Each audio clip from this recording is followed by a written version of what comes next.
Chiefs were picked back in black by AC/DC for Sue Black this morning. I love that. Yeah. She's here for a chat. Of course, she was the director of Milwaukee County Parks for 8 years. She actually leaves this Tuesday for Phoenix. She's going to be the executive director of the entire state park system in Arizona at the Capitol. She made time for us. We're super excited. I found out about your leaving on the news, and I was a little hurt that you didn't call me. Yeah, call, text, the list. email. There's so many people that have said that because the governor wanted to keep it quiet, so it was just killing me. They were going to announce it before the Super Bowl, and then he said, you know, it's going to get lost in the Super Bowl, so let's do it after. And I'm like, oh, geez. Yeah. So anyways, it was pretty exciting when the news finally came out. One of my favorite memories of you is when, and I know you had a role in it, but when the Guffs played at the Botanical Gardens, do you remember that? And they served wine, and it was just like one of the most magical nights because they played with the Milwaukee Symphony Orchestra. Do you remember that? I totally remember that. And just to start music under glass at the domes and bring that back to life, that's one of the good memories. You know, I love awesome. that. Yeah, you leave Tuesday. Are you sad? It's mixed emotions. There's just so much stuff to do, you know. But Phoenix is my home as well. You know, when I grew up there with my dad and my mom lived here and what have you, so I go back and forth. And then so that's bittersweet. Yeah, and I still have all my friends down there. And it's a 3-hour plane ride, for goodness sake. You know, Southwest has a direct flight, so if anybody wants to come down, I'm also kind of the tourism director. So yeah. So literally, it'll be easy. So when the governor said, you know, come down right away, I said I can come, but you have to be flexible with me, kind of finishing everything up here. So I'm kind of planning to come back around opening day, so I'll see everybody then or whatever. So it's not a big goodbye. It's just I'll just be down there. Going back and forth. So long. What are you most proud of as you look back at, because you've served the community for such a long time and you're credited with so much with the park system? I think it would be the whole body of work, because if you realize that I ran the Dane County Parks, or the operations manager there, but the state of Wisconsin, I was the state parks director here, and then when you look at all the properties that had an impact on, I think it's the whole body of work.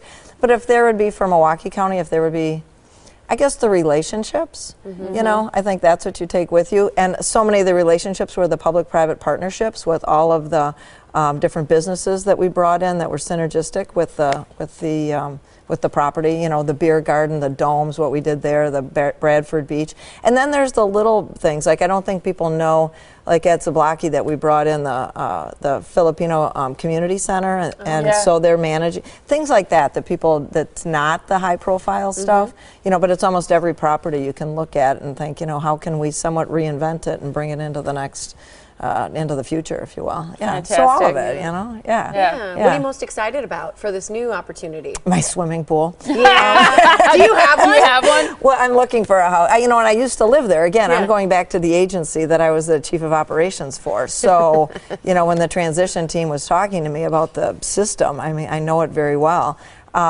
But just living in Phoenix, you know, you can go skiing in Flagstaff in the morning and be in your pool by night. You know, it's a great state. I mean, it really. I love Wisconsin. I'm so excited. I mean, I love it here. Of course, it's home. You know, here. But so is Arizona. So to be able to have this opportunity, you know, there's only one of these or 50 of these jobs in the country. You know, I mean, I get when you're running city or county parks or whatever, but you know, when I was thinking about what is going to be my next move.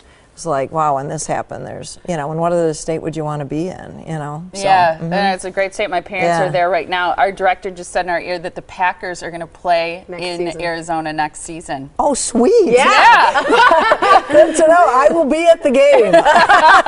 So who's ever coming down, let's hook up. Now you are going to get calls, right? I mean, like, all right, I'm playing in Arizona. Yeah, that 3-bedroom house just went to a 4 or 5. Exactly. Yeah, it's very true. Funny. I was looking at an article, because I know you've been in a position to hire people before, and we just thought we'd chat about some interesting things. And one of them was interviews and mistakes that people make in interviews. And just wonder if you've seen this and what your thoughts are in this. So one of the most common mistakes that they say people make in an interview is they say leave the stilettos at home, but they say so often people dress inappropriately for the job they're applying for. Wait, are they saying they overdress or underdress? They say generally speaking, they're overdressed. Yeah. I believe that. Well, you know, I mean, look, I'll be wearing this to work. Yeah, I think that first impression when somebody comes in the door, I mean, what do you see and is it appropriate or inappropriate? And there's a lot of times that you do make that decision right then.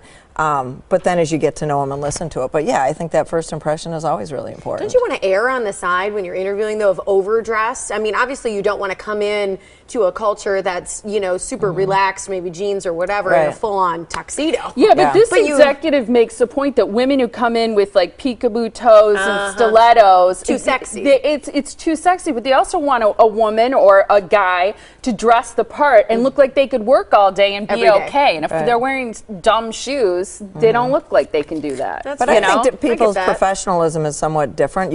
I think you need to look professional, and but you need to be authentic to who you are. If I came in I mean, come on, seriously. Where are your peekaboo stilettos today, Sue?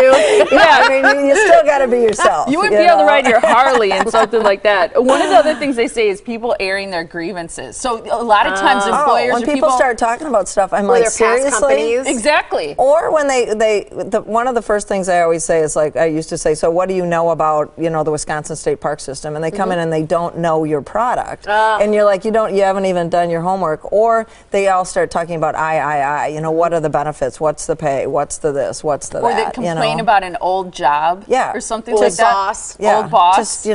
Yep. Yeah. You know, seriously. Yeah, so you can handle It's probably best to come in informed and curious. Yes, right? Absolutely. A little bit of both. That's a great point. Informed and curious. The other one is qualify nothing. They say if someone they're interviewing says just, actually, kinda, almost, or I hear the word like all the time. It's like, well, I kind of want this job, or I just this, or whatever. Words that qualify. Be more definitive. Things. Yeah, you need to show that you're a position of strength, and you know, the more you talk about isn't better. You know, sometimes that's when you let people talk, then they get themselves into trouble, and you really see the true colors. Right. Do you think I wonder if this is on here? Speaking assumptively, you know, in an interview, like, oh well, when I, you know, kind of like you're already in the job. I wonder if that is a good or a bad thing. What do you think? I don't, you know, it's different for everybody that comes in and what the position is. If you're looking for a marketing person compared to if you're looking for somebody that does, you know, budget. The budget people you're gonna be looking for something much different than your marketing director. And lastly, pare it down. People will bring in extra items like cell phones. They say for sure have it off if you bring it in. But cell phones, big, huge water bottles, reading material because they expect to wait. Stuff like that is not a good sign. Not good. Not good. What about your mistakes about moving? Or no, the things you should know about a new place. Oh, yeah. Because those are good. Yeah, one of the things they say, and I don't know if this will be the case for you because you already know people there, right. But so often when you move, they say there's a difference between being alone and being lonely, but you should expect both. And I remember, especially when I moved to Scranton, Pennsylvania, I've never felt so alone and lonely in my life. Yeah. You needed a cat. A cat. Oh, yeah. No. That's what she needed. Sorry. We had so many cat lovers. Sorry. Anyways, my mom used to say there's nice people everywhere, you know, and I think that in some careers that you know that you're going to move if something happens. And I think when you're in park systems that you somewhat know that because there's only one. You know, you could work for a law firm or a doctor's office or what have you, but there's one parks director. So you know that you're the steward of it for a very short time and you give it everything you've got, but then you may have to go somewhere else to have a new palette, if you will.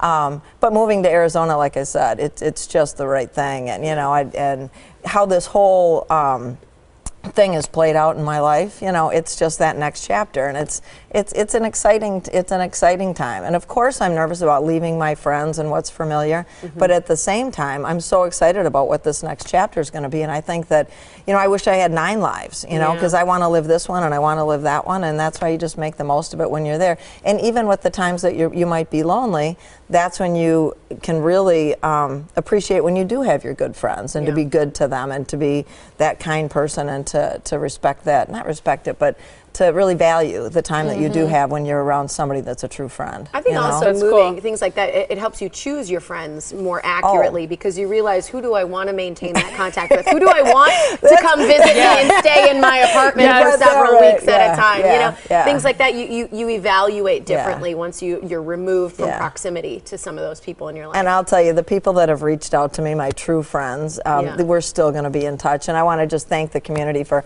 everything everyone's done, and just through all of the different challenges and stuff. It's been a crazy ride, but a good one, you know, God is good. I really have enjoyed getting to know you, and I hope that You you'll come guys back and too. visit. Yeah, I think you're absolutely. You great. guys have when been you're great. here. You know, I love your We'll show stay and with everything. you and swim in your pool for the Packer game. Anytime you want. Yeah, we're I'll there. give you the cell phone, and then just let me know when you're coming Exactly. in. Yeah. So. All right. So we asked this question. We did not get a chance to chat about it much. We want to know, what's the first thing you do in the morning when you wake up? I think it's a great question. The first thing I do when I wake up in the morning is make my bed.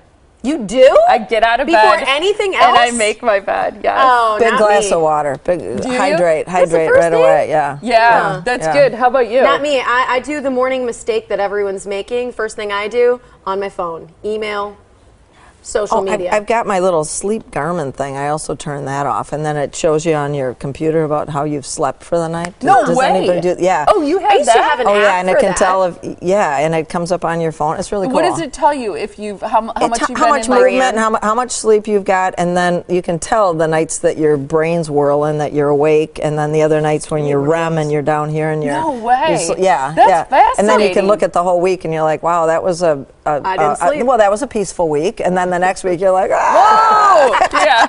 Well, I hope you have a lot of peaceful weeks in Arizona, and we look forward to seeing you again. Thank you so much. It'll be Next an time I see you, adventure. you're going to be so tan. Yeah. I know. Well, actually, down there is when you gotta cover it Cover up. it up. You know. Yeah, so, for sure. yeah. Great to see you. Best of luck to you. Thank you. Come Thanks. I back appreciate anytime. it. Yeah. All right.